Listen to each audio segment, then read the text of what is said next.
Everyone suffers from it at one time or another.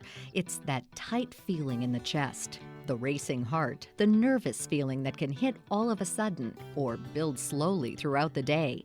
It's stress, and according to Dr. Michael Roizen, Chief Wellness Officer at the Cleveland Clinic, it can wreak havoc with our health and our lives. Stress is the leading cause of disease, not only in America, but in the world. It is the greatest ager of our immune system, the greatest ager of our cardiovascular system, and the greatest cause of accidents. So it's associated with more heart disease, stroke, and memory loss than anything else. It's associated with cancer and infections and more accidents. Although it can have all of these dire consequences, Roizen says that stress is a natural state for our bodies to be in under certain extreme circumstances. Stress is the normal response we developed to escape would-be attackers in the olden days. So when the woolly mammoth came at you or came to your cave, you evolved a response that generated hormones and neurotransmitters that made you more focused, more alert, raised your blood sugar, raised your heart rate. And all of those things were such that you could either fight the woolly mammoth or run from him, or in the weird case, freeze, so we thought you were dead already. And so fight, flight, or freeze is what we call our normal response, but it generates an increase in heart rate, usually an increase in blood pressure, an increase in blood glucose levels, a suppression of a lot of other things. So it's a perfectly normal response to being attacked by a woolly mammoth. These days, we're not likely to be attacked by a woolly mammoth or any other large animal, but our bodies still create the response to other stimuli, such as a last-minute project at work or someone cutting you off in traffic. Roizen says that the response of the body to those modern-day stressors is the same, although we're not running away or fighting a dangerous foe. The stress response, and it's the same stress response as we've had or evolved to escape the woolly mammoth, now causes you that increased glucose isn't useful, that increased sugar, so you store it and you gain weight in the abdomen. The increased cortisol, that increased alertness, wonderful to focus your attention, but chronically it in fact causes a inadequate immune response. It also causes destruction of the branching or memories or neurons, the extra connections in your brain. Totally something normal. So you focused on what was important in the olden days, but now it destroys memory when chronically. And the increased heart rate and blood pressure, if they're chronically, are also not good as they increase aging of your arteries, as sugar does, and aging, if you will, of the immune system so that you have more cancers. Weight gain in the middle section, wrinkles, aging arteries, more infections, disease, and memory loss. Today's stressors, if they're not addressed, are a prescription for a physical and mental breakdown. That's why stress relief is so important in modern life. But what do you do to relieve the day-to-day stresses of living and working? Roizen says that it depends on the person, but without a doubt, physical exercise is one answer that millions of people turn to. Exercise, if done right, can not only relieve the physical harm of stress, but also the mental harm. There are two aspects to this. So acutely, that is when you're exercising, it helps you clear your mind and gives you other highs so that you don't have the same response to a event that you shouldn't have a heightened response to. So one is the clearing of the mind, the clearing of attention, the focusing of attention on something else. So the exercise that is required to do this is a fairly intense level of exercise. That is, just walking usually is not enough for a stress response. The exercise that is necessary is one that is heightened so that you can't focus on anything else but the exercise. The second aspect of intense exercise is at the cellular level in our bodies. Roizen says that exercise induces our cells to create substances that quench harmful free radicals. Exercise is one of those great things that increases those levels so that you can deal with other abnormalities that you get. And so the ability of exercise to help you manage the stress response by helping you adapt to it by activity and by helping you refocus your attention are really very important at helping you manage those things that would otherwise stress you a lot. There are other ways to combat stress, but Roizen says that the evidence that they do are just hypotheses at the moment. One of these is focused breathing. We think focused breathing or focusing on your breath, putting your hand on your belly button and feeling it go away from your spine as you take a breath in and feeling it go towards your spine as you breathe out, is really a different focus for your attention. It's essentially a mind-clearing effort, and that mind-clearing effort is how deep breathing or breathing works to relieve or ameliorate the fight, flight, or freeze part of the stress response.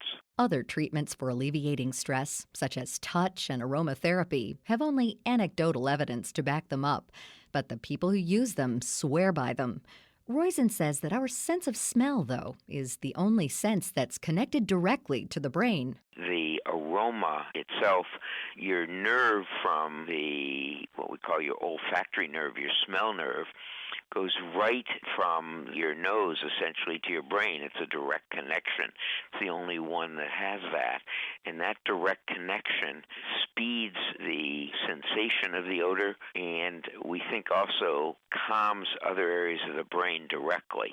So it is a especially potent form of stress relief is aromatherapy, we think. Roizen says, though, that aromatherapy scents should be from essential oils to work best.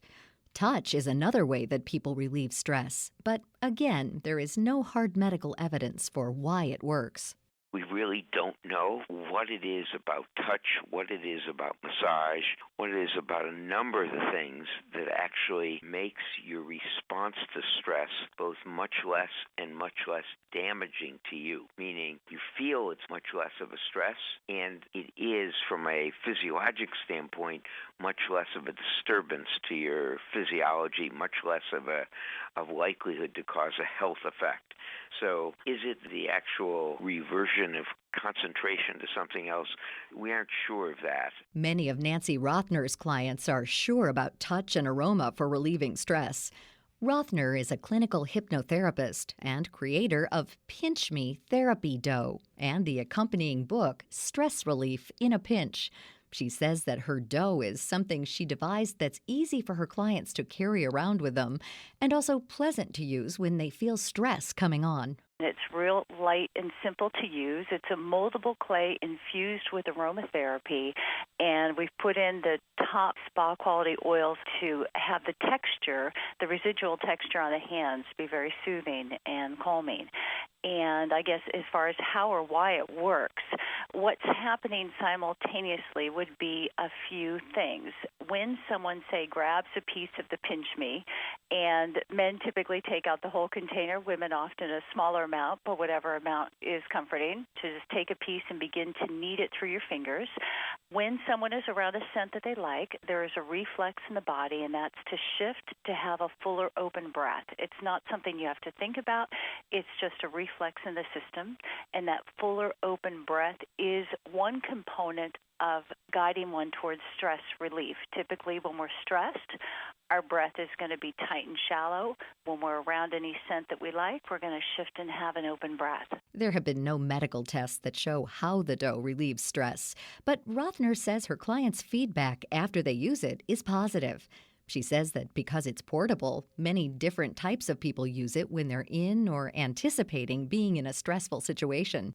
Many students have reported taking Pinch Me in their backpacks. I had reports of college students during finals week when they're stressed out and studying, that it's been an effective aid to help them cope with all the pressures and the stress then. So I've had many students say that it's been an effective way to become centered and focused when they need to. And then additionally, I've had many people who do work in front of the computer that they found it to be an effective aid there. And even just last week, I've received a report that a company that used Pinch Me in their corporate meeting, and they said it made their afternoon meeting much calmer and more relaxing. Rothner says it's also been used for stress relief when people are tempted to reach for another form of relief that might not be that desirable. I've had many clients that in the evening might have a little bit of residual stress and maybe want to grab an extra nighttime cookie or 2 or 3, or the same with a glass of wine. And they found that if they redirect and knead the dough into their hands, that helps kind of calm and soothe them, and therefore they don't need to go to the other areas. Finally, Roizen says that taking care of the problem that's bothering you in the first place is the best solution if your stress is caused by a recurring event or some unfinished business. Dr. Michael Roizen invites listeners to log on to clevelandclinicwellness.com for tips on living healthy and combating stress. To find out more about Pinch Me therapy dough, Nancy Rothner says you can visit her site at pinchmedough.com. To learn more about all of our guests, log on to our site at viewpointsonline.net. You can find archives of past programs there and on iTunes and Stitcher.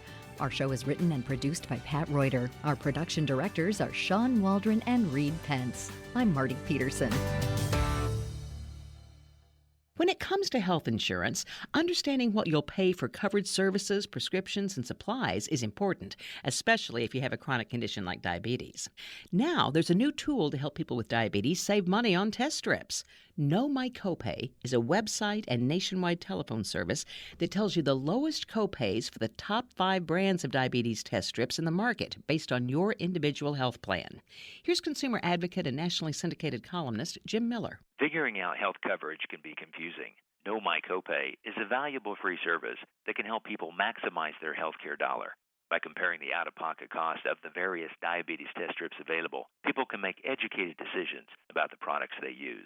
Know My Copay is sponsored by LifeScan, maker of One Touch brand blood glucose monitoring systems. Find the lowest copay for your test strips at knowmycopay.com or by calling toll-free 1-844-807-8936. That's knowmycopay.com.